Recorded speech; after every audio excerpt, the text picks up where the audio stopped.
So last வீடியோவில் நம்ம எப்படி பிரைம் மினிஸ்டர் பார்த்தோமோ இந்த வீடியோவில் நம்ம சீஃப் மினிஸ்டர் பார்த்துடலாம்.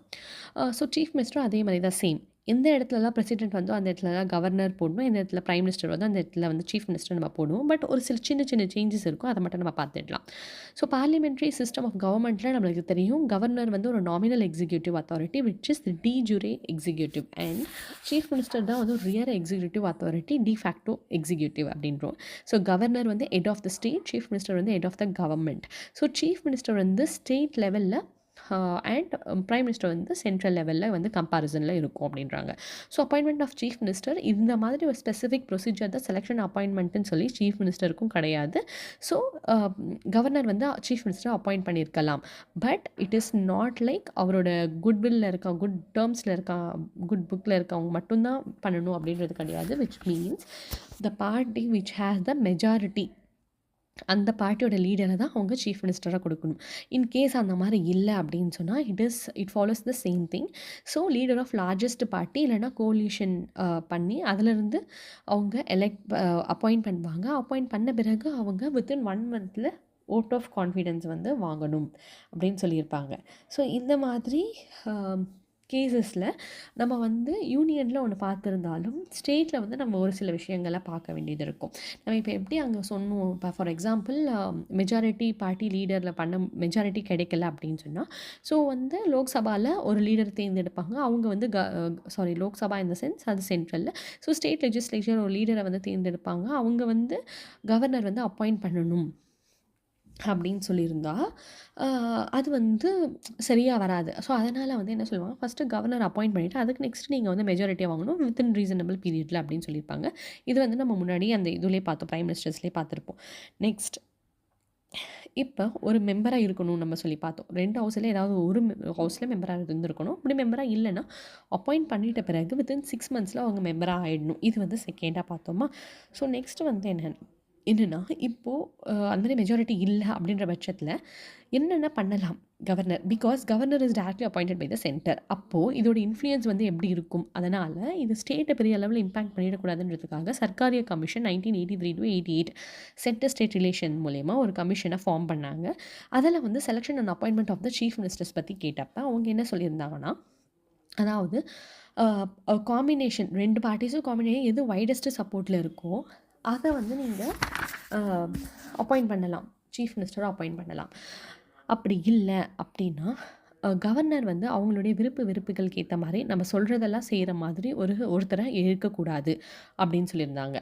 ஆல்சோ இன்கேஸ் அந்த மாதிரி ஒரு மெஜாரிட்டி வரல, இல்லை அந்த மாதிரி ஒரு வைடர் சப்போர்ட் இல்லை அப்படின்ற பட்சத்தில் எந்த மாதிரி நீங்கள் வந்து ப்ரிஃபரன்சஸ் கொடுக்கணும்னு சொல்லிட்டு ஒரு 4 கண்டிஷன் கொடுத்துருக்காங்க. ஃபஸ்ட், எலெக்ஷனுக்கு முன்னாடி அலையன்ஸ், அதாவது கூட்டணி வச்சுருந்த பார்ட்டிஸ் அப்படி இருந்தால் அதை கொடுக்கலாம். சப்போஸ் இல்லை அப்படின்னா லார்ஜஸ்ட் சிங்கிள் பார்ட்டி ஏதாவது ஒன்று இருக்குது with support of others or including independents அப்படி இருந்துச்சுன்னா அதை கொடுக்கலாம், செகண்ட் ப்ரிஃபரன்ஸ். அண்ட் தேர்ட் வந்துட்டு போஸ்ட் எலெக்ஷன் முடிஞ்சிட்ட பிறகு பார்ட்டிஸில் கோலிஷன் நடக்கும் இல்லையா. ஸோ சிங்கிள் பார்ட்டி இல்லைன்னா அந்த மாதிரி இருக்கும்போது அந்த மாதிரி பார்ட்னர்ஸில் யாராவது ஒருத்தர் அப்பாயிண்ட் பண்ணலாம். இல்லை போஸ்ட் எலெக்ஷனில் alliance of parties with some of the parties in alliance forming a government அந்த மாதிரி இருக்கிற பட்சத்தில் அவங்கள கொடுக்கலாம். ஸோ இந்த மாதிரி சில ப்ரிஃபரன்சஸாக அவங்க வந்து கொடுத்துருக்காங்க. ஆல்சோ சீஃப் மினிஸ்டர் நம்ம முன்னாடி பார்த்த மாதிரியே மெஜாரிட்டி இல்லைன்ற பட்சத்தில் அவர் ஒருத்தரை சூஸ் பண்ணி வித்தின் 30 டேஸில் ஓட் ஆஃப் கான்ஃபிடென்ஸ் காட்டணும் ஸ்டேட் லெஜிஸ்லேஷனில். இப்போ சில பேர் வந்துட்டு எனக்கு இவங்க இப்போ கவர்னர்கிட்ட போய் கம்ப்ளைண்ட் பண்ணுறாங்கன்னு வச்சுக்கோங்க. இவர் சீஃப் மினிஸ்டர் இருக்கல எனக்கு விருப்பம் இல்லை அப்படின்னு சொல்லிட்டாங்கன்னா அந்த டைமில் இவருடைய ஓன் டெசிஷன்ஸ் எடுக்கக்கூடாது. இவர் வந்துட்டு ஃப்ளோர் ஆஃப் த ஹவுஸ் அவங்கக்கிட்ட டெஸ்ட் பண்ணிட்டு தான் டெசிஷன்ஸை எடுக்கணும். Next oath, term and salary which is அப்படியே டிட்டோ வந்து பிரைம் மினிஸ்டருக்கு என்ன இருக்குமோ அதே தான் சீஃப் மினிஸ்டருக்கும் இருக்கும். ஸோ இவங்களும் என்ன பண்ணுவாங்கன்னா, governor administers to him the oath of office and secrecy. So oath வந்துட்டு என்ன சொல்லுவாங்க, ட்ரூ ஃபெய்த், உண்மையாக இருக்கணும், கான்ஸ்டியூஷன் படி நடக்கணும், இறையாண்மையை காக்கணும், இன்டெகிரிட்டி ஆஃப் நேஷன் இந்தியாவை காக்கணும், அண்ட் நேர்மையாகவும் மனசாட்சியோடும் நடந்துக்கணும், எல்லா வகையான மக்களையும் ஒரே விதமாக ட்ரீட் பண்ணணும், வித்தவுட் ஃபியர் அண்ட் ஃபேவர், பயபக்தி அப்படின்ற எந்த பாரபட்சமும் இல்லாமல் எல்லோரையும் ஒன்றா நடத்தணும் அப்படின்னு சொல்லியிருப்பாங்க. அண்ட் ஓத் ஆஃப் சீக்ரஸி வந்து சேம், டைரக்டாவோ இன்டைரக்டாவோ அவர்களுக்கு தெரிஞ்ச விஷயத்தையோ கம்யூனிகேட் பண்ணக்கூடாது அப்படின்னு சொல்லியிருப்பாங்க. ஒன்லி அவங்களுடைய டியூட்டியை வந்து டிஸ்சார்ஜ் பண்ணுற விதத்தை மட்டும்தான் பண்ணணும் அப்படின்னு சொல்லியிருப்பாங்க. நெக்ஸ்ட் டேர்ம், சீஃப் மினிஸ்டரும் மெஜாரிட்டி இருக்க வரைக்கும் அவர் சீஃப் மினிஸ்டராக இருக்கலாம், which is in the pleasure of the governor அப்படின்னு நம்ம ஒரு டேர்ம் சொல்லியிருப்போம். ஆல்சோ கவர்னர் டிஸ்மிஸும் பண்ணலாம். பட் அது வந்து சப்போஸ் மெஜாரிட்டி இருக்குது அவருக்கு அப்படின்னா அந்த பட்சத்தில் அவரை டிஸ்மிஸ் பண்ண முடியாது அப்படின்னு சொல்லியிருப்பாங்க. ஆல்சோ இதை வந்து எஸ்ஆர் பொம்மாய் கேஸில் வந்து என்ன சொல்லியிருப்பாங்க அப்படின்னா, இது கவர்னர்ஸ் வந்து இதை மிஸ்ஹேண்டில் பண்ணுறாங்க, வயலேஷன்ஸ் ஆஃப் இந்த ரூல் வந்து நடக்குது அப்படின்னு சொல்லிட்டு சொல்கிறாங்க. Then salary and allowances as usual state legislatures தான் பார்ப்பாங்க. And time to time changes இருக்கும். And they also getting the allowances, free accommodations, travelling allowances, medical facilities எல்லாமே கிடைக்கும். Then power and functions in relation to council of மினிஸ்டர்ஸில் இவர் தான் ஹெட்டாக இருப்பார். இவர் வந்து ரெக்கமெண்ட் பண்ணலாம் கவர்னருக்கு யார் யார் என்னென்ன மினிஸ்டர்ஸாக போடலாம் அப்படின்னு சொல்லிட்டு அலோகேட் பண்ணலாம், ரீஷஃபல் பண்ணலாம், மினிஸ்ட்ரியை ரிசைன் பண்ண சொல்லலாம், இல்லைனா அட்வைஸ் பண்ணலாம் கவர்னருக்கு டிஸ்மிஸ் பண்ண சொல்லி. And presides over the meetings and influence the decisions of the ministers. அதே மாதிரி அவங்க guide, direct and control, coordinate the activities. அதே மாதிரி கொலாப்ஸும் பண்ணலாம் by resigning the position. Same if ஒரு மினிஸ்டர் ரிசைன் பண்ணுறாங்கன்னா அது just a vacancy. If chief minister resign பண்ணுறாங்க அப்படின்னா the whole council of ministers gets collapsed.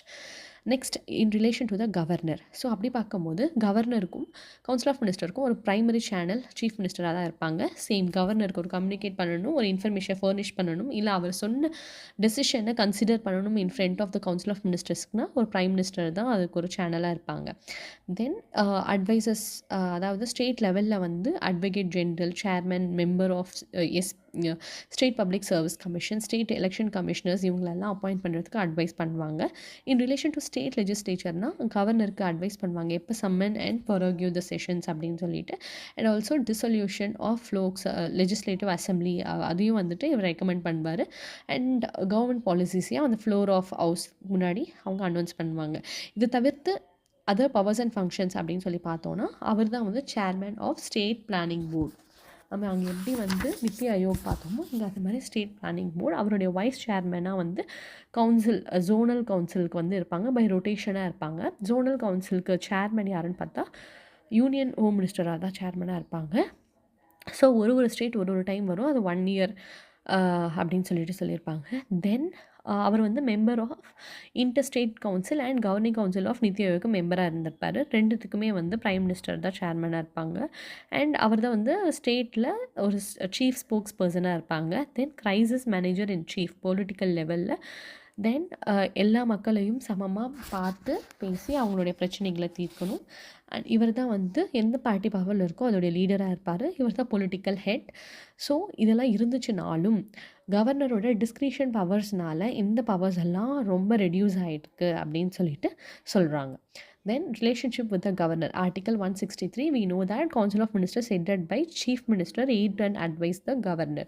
அங்கே நம்ம என்ன பார்த்துருப்போம், பிரசிடென்ட்க்கு அட்வைஸ் பண்ணுவாங்க, அவங்க ரீகன்சிடரேஷன் கேட்பாங்க அப்படின்னு சொல்லி பார்த்தோம். ஆனால் இங்கே வந்து கவர்னர் அப்படி சொன்னாலும் அதை ஏற்றுக்கணும்னு அவருக்கு அவசியம் கிடையாது. அவருடைய டிஸ்கிரிஷன் படி அவர் டெசிஷன்ஸ் எடுக்கலாம். ஆர்டிகல் 164 என்ன சொல்லியிருப்பாங்கன்னா, சீஃப் மினிஸ்டர் அப்பாயிண்ட் பண்ணுறது கவர்னர் தான். அண்ட் அதர் மினிஸ்டர்ஸை வந்து with recommendation of prime minister, chief மினிஸ்டரோட கவர்னர் அப்பாயிண்ட் பண்ணலாம். அதே மாதிரி hold office pleasure of governor அப்படின்னு சொன்னோம். And collective responsibilities to the state legislature, state legislative assembly. Then Article 167 same communicate, furnish and requires, which means communicate, அதாவது administration of the affairs of the state and proposals for legislation. இதை வந்து அவராக governor கிட்ட taking decisions பற்றி, council of ministers எடுத்த decisions பற்றி communicate பண்ணலாம். இல்லை கவர்னர் கேட்கும்போது அவங்க ஃபர்னிஷ் பண்ணலாம். ஆல்சோ கவர்னருக்கு தேவைப்படும் போது ஒரு மினிஸ்டர் எடுத்த டெசிஷனை கவுன்சில் கன்சிடர் பண்ணலனாலும் கன்சிடரேஷனுக்கு சப்மிட் பண்ணலாம். இதோட இது வந்து சீஃப் மினிஸ்டர் முடிஞ்சிருச்சு. இதில் நம்ம பார்த்த articles 163 council of ministers to aid and advise governor, 164 other provisions as to ministers, 166 conduct of business of the government of state, 167 duties of chief minister as respects the furnishing of information to governor etc. 177 rights of ministers as respect of the houses. Same center and same center and state இதை வந்து நம்ம relate பண்ணி next வீடியோவில் பார்த்துட்டோன்னா இந்த 2 chapter ரொம்ப ஈஸியாக முடிச்சிடலாம். Thank you.